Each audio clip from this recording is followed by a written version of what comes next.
Chère âme sœur, bonjour. Que la sublime essence cosmique pénètre nos consciences pour le bien de l'humanité.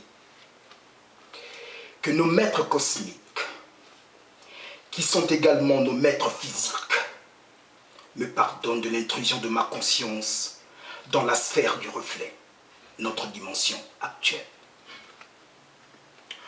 En tant que citoyen du monde, je ne puis rester indifférent face à certaines exagérations. C'est donc en toute humilité que j'appelle nos frères et sœurs appartenant à des écoles ésotériques, des écoles de philosophie, à prendre conscience quant aux personnes qu'ils fréquentent, quant aux adeptes qui viennent frapper au portail de la connaissance, pour ainsi se servir des lois et des codes et des mots sacrés nous permettant d'ouvrir les portes du cosmos en vue simplement de nourrir leurs bas instincts, ceux de l'astral inférieur. Permettez-moi, chers frères, de dénoncer certains faits. Je ne puis rester indifférent face à ce que vit actuellement le pays dans lequel je réside actuellement. En tant que membre d'une organisation qui aujourd'hui est considérée comme une organisation criminelle, je ne peux m'empêcher de dénoncer certains de nos fratères, de nos sorors, qui pourrissent ainsi nos organisations. Notre but n'est pas de nous servir, mais plutôt d'être le canal de la véritable conscience supérieure. Par contre, d'aucuns d'entre nous se permettent le fétichisme et aujourd'hui, il est très mal perçu par les ressortissants gabonais le fait d'être dit franc-maçon, rose-croix ou appartenant aux kabbalistes et autres.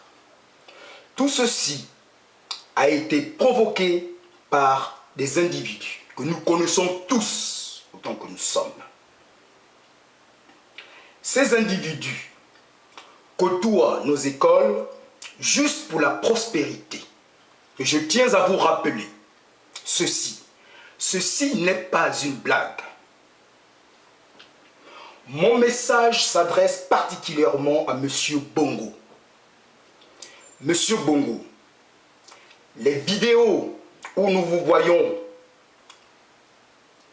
au sein de notre organisation être intronisé comme grand maître de la loge gabonaise et des populations gabonaises sachant pertinemment ce que vous faites, nous traitent aujourd'hui de criminels.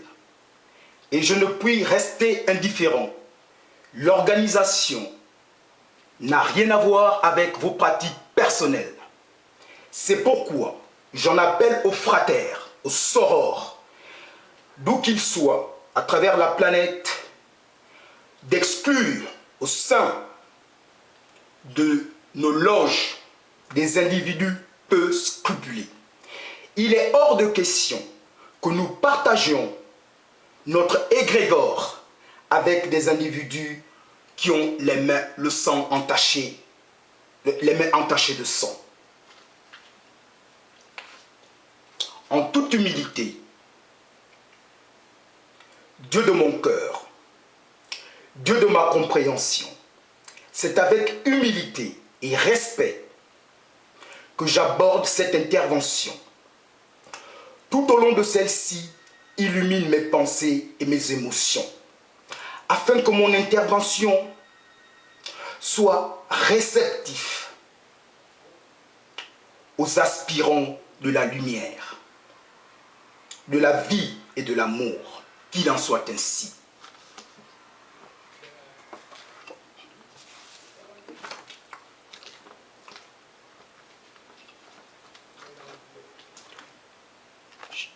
Chers frères et sœurs, pour ceux qui ont oublié, pour ceux qui s'attachent à l'illusion, donnant ainsi la mort par des pratiques occultes d'un autre âge.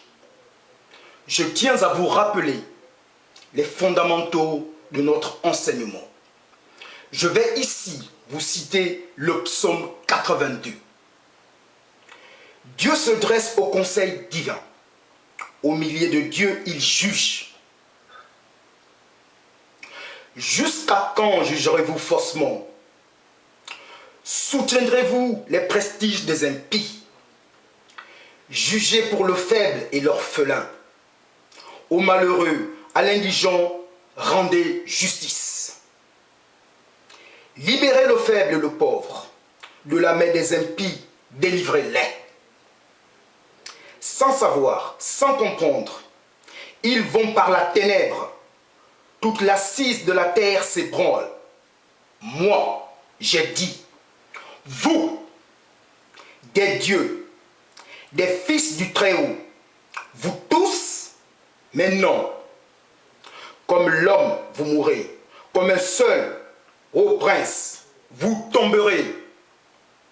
Lève-toi, ô Dieu, juge la terre, car tu domines sur toutes les nations.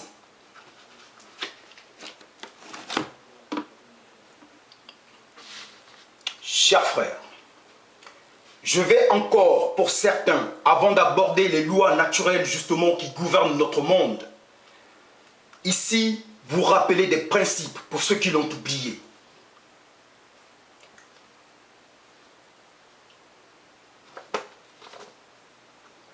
Les trois grandes vérités.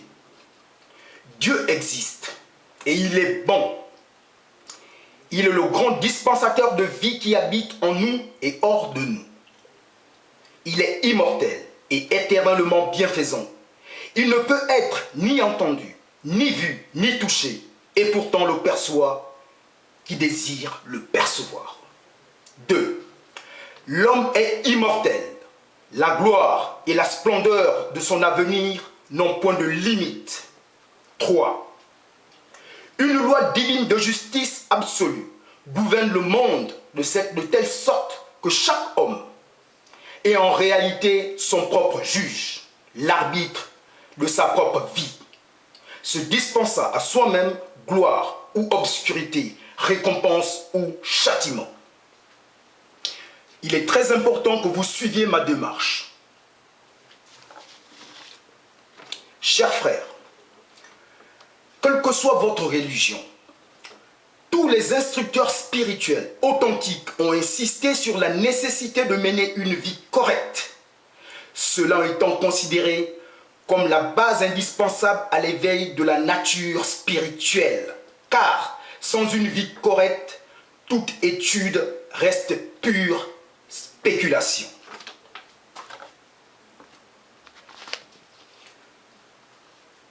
S'approcher de Dieu par l'amour, c'est se préparer à l'accomplissement spirituel le plus grand qu'il soit.